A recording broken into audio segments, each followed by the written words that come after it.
Le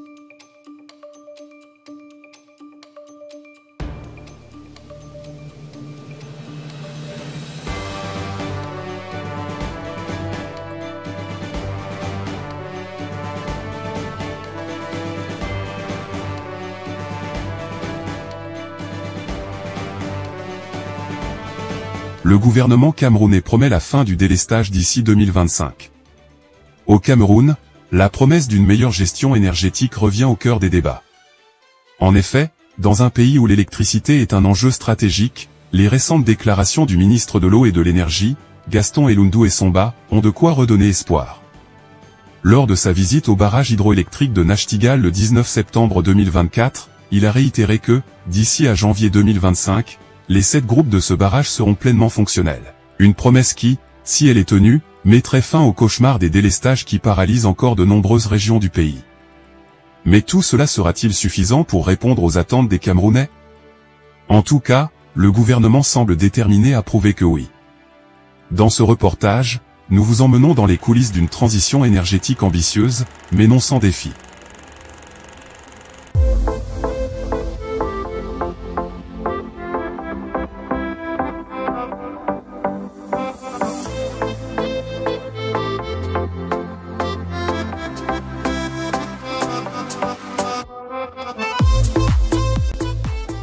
En pleine nature, à quelques kilomètres de Yaoundé, se dresse le barrage hydroélectrique de Nachtigal. C'est ici que se joue l'avenir énergétique du Cameroun. Ce barrage, dont les travaux ont débuté il y a plusieurs années, est aujourd'hui au centre des promesses du gouvernement. Avec une capacité de production finale prévue de 420 MW, il pourrait à terme fournir une quantité significative d'électricité à un réseau national sous pression. Lors de sa visite, le ministre Gaston Elundou Essomba a assisté à la mise en action du 3e groupe du barrage, augmentant ainsi la capacité actuelle de production à 180 MW. Dans un ton solennel mais optimiste, le ministre a déclaré « Nous sommes venus évaluer l'état d'avancement de cet important ouvrage. 3 des 7 groupes sont déjà en production, et nous prévoyons d'actionner un groupe chaque mois jusqu'en janvier 2025. » Ce calendrier ambitieux est vu comme une véritable course contre la montre. Car, pour les Camerounais, chaque jour de plus sans une électricité stable est un jour de trop.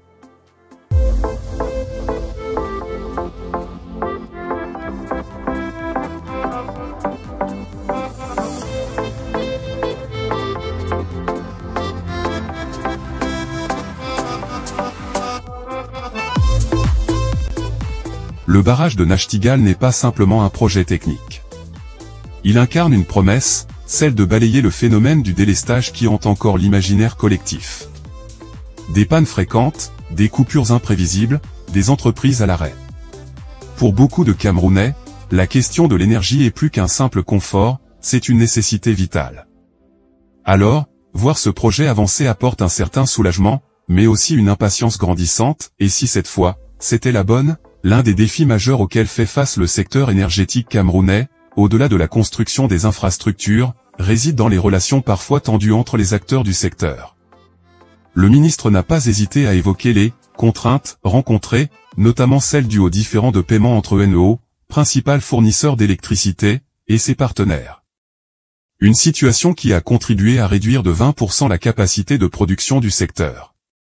Mais selon lui, tout cela est en train de changer. Avec le niveau de production qui augmente progressivement, nous allons minimiser ces délestages, a-t-il affirmé.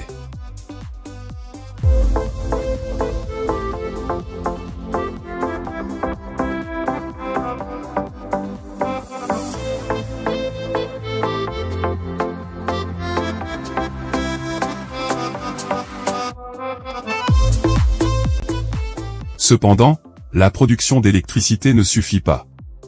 Encore faut-il garantir que cette énergie puisse être transportée efficacement vers les zones de consommation. Et là encore, le ministre et ses équipes semblent confiants. L'étape suivante, c'est de garantir la disponibilité des infrastructures de transport, a expliqué Gaston Elundou Essomba. Des travaux sont en cours sur le corridor allant de Nachtigal jusqu'à Douala, le poumon économique du pays. L'objectif est clair, synchroniser la production avec le réseau de distribution pour éviter les pertes et assurer une fourniture constante d'énergie. Mais comme le dit l'adage, une promesse est une dette. Et les Camerounais ne manqueront pas de rappeler cette échéance à leurs dirigeants si, d'ici janvier 2025, le miracle Nachtigal ne se réalise pas. Les récentes augmentations de la production laissent entrevoir une issue positive. Mais est-ce la fin des problèmes? Certains analystes estiment que la question de l'énergie au Cameroun dépasse la simple construction de barrages. Pour eux, c'est tout un écosystème à revoir, allant des politiques tarifaires jusqu'à la gestion des ressources naturelles. Construire un barrage, c'est bien, mais encore faut-il s'assurer qu'il soit exploité de manière optimale, et que les bénéfices se répercutent directement sur les consommateurs, déclare un expert en énergie.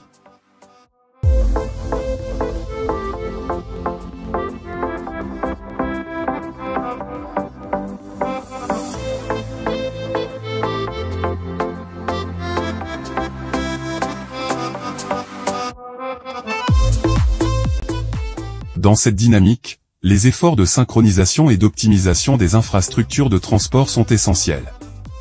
Le gouvernement en est conscient, et c'est pour cela que des travaux colossaux sont en cours le long du corridor Nachtigal-Douala. Mais la route est encore longue, et beaucoup d'incertitudes subsistent. Le défi du délestage est loin d'être un simple problème technique, il touche à des aspects économiques et sociaux profonds. Néanmoins, le gouvernement semble décidé à prendre le taureau par les cornes. Avec des projets phares comme Nachtigal, il tente de redorer son blason face à une population qui attend des résultats concrets. Et la question reste, ces efforts seront-ils suffisants pour éteindre définitivement les frustrations des consommateurs?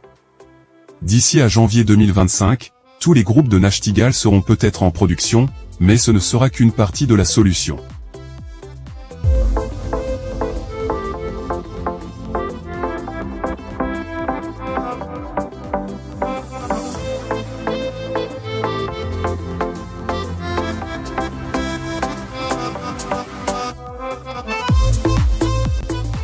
Les promesses du ministre de l'Eau et de l'Énergie, Gaston Elundou Essomba, laissent entrevoir un avenir plus lumineux pour le Cameroun. Si la production des 7 groupes du barrage de Nachtigal est atteinte d'ici janvier 2025, c'est tout le pays qui pourrait enfin tourner la page des délestages.